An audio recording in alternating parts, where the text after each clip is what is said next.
Hello and welcome back to our potato growing series where we grow potatoes year-round here in sunny Southern California, although right now it's May gray. Perfect weather for the camera and harvesting potatoes. It's now mid-May, May 15th.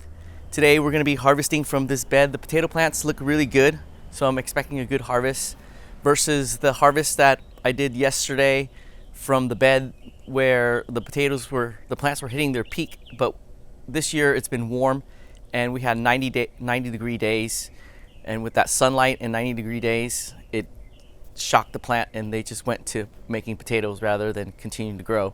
So we got small potatoes, but we had a variety of what looks like Yukon Gold, Russets, and maybe the Purple Viking or the Huckleberry Gold. I can't remember right now. And then as far as this bed, I can't remember what we have in here, so we're gonna dig and see what we get.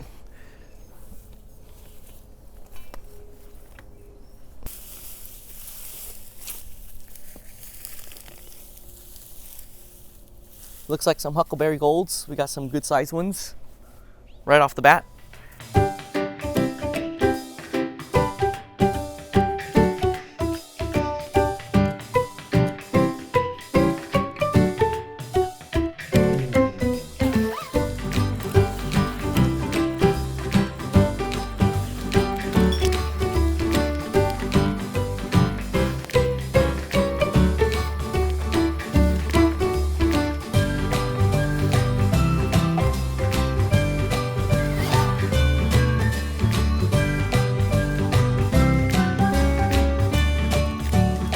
This is our harvest today from this bed, which is super impressive.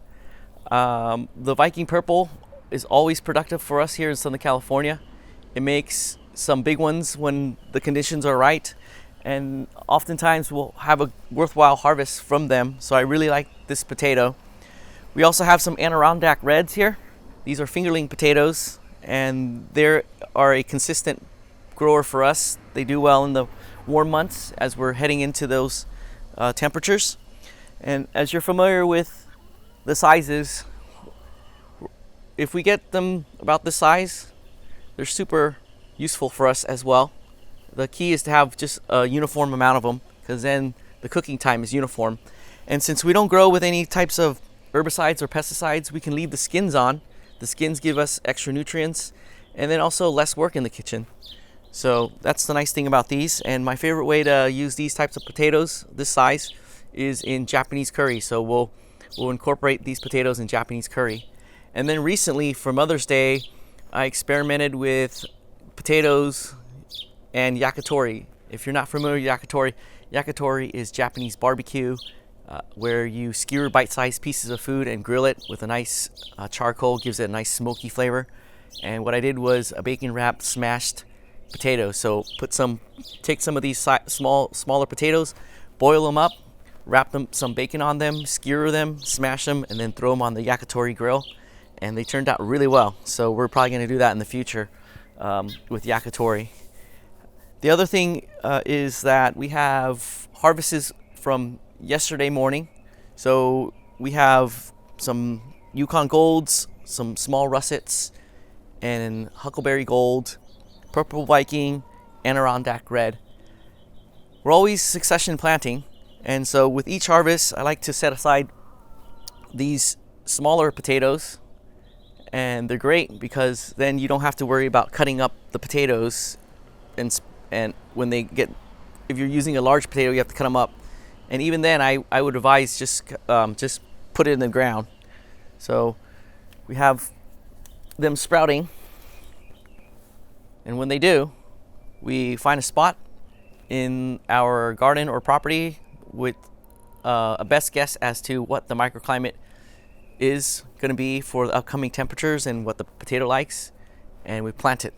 So what I'm doing this time is I've got this bag, this soil bag, and I filled it with soil, and I'm experimenting with growing potatoes in a bag, and not just growing in the bag, but how it's going. So stick around and see how that's turning out. I hope to find some more potatoes that I've squirreled away that have sprouted, and so we can grow them that way.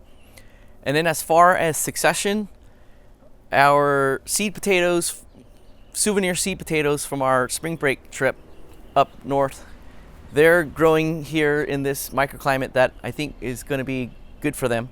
They're looking nice and green, and that's going to be the next potato ready for harvest. A few days ago, I also set out some more potatoes in the front yard, and the way I grow those potatoes in the front yard that's more landscaped is very laissez-faire. I just put them there and let the irrigation irrigate it. I don't do too much hilling or anything else, and that is really the type of easy peasy growing of potatoes that you can do. So we're going to see harvests from those later on in the year. And then I'm looking over there, and I realized that at the same time that I planted these potatoes, roughly the same time, there are still some plants that are a little bit green, so I need to harvest those. So we're probably going to do a quick, in the next episode, probably a quick video of that harvest. And then afterwards, we got another harvest to do. So let's see, that's probably another month out. So in maybe June, we'll see another harvest. So until then,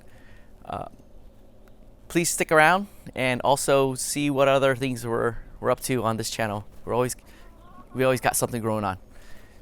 And I'm gonna clean up these potatoes, put them away, and I always want to thank you for watching